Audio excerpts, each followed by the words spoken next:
Namataan sa dagat ng Lubo, Batangas ang sandamakmak na mga isdang tamak. Pero ang panghuli ng mga maliliit na isda tulad nito mahigpit na ipinagbabawal dahil sa umiiral na ordinansa ayon sa Lubo LGU. Nagbabalik sa report si Paul Hernandez. Patuloy pa ring dinaragsa ng isdang lupoy o tamba ng iba pang bahagi ng San Jose Occidental, Mindoro. Kitang pinagkakaguluhan ng sangkaterbang isda sa Aroma Beach sa bayan. Kanya-kanya ng salok ang mga residente at mangingisda. Sinabi na ng Bureau of Fisheries and Aquatic Resources o BIFAR, bunsod ng malamig na panahon dala ng amihan ang biglaang pagdagsa ng mga lupoy. Mga isdang tamak naman ang laksa-laksang lumitaw sa katubigan ng Lubo sa Batangas. Ito yung iba't ibang variety ng juvenile na isda gaya ng lumahan, galunggong, tulingan at barakuda.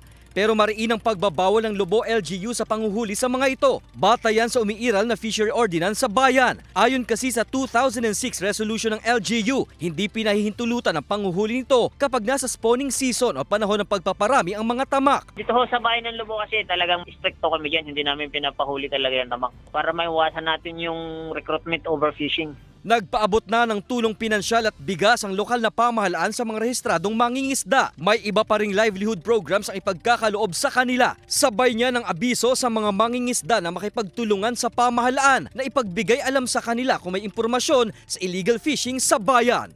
Paul Hernandez, Balitang Southern Tagalog.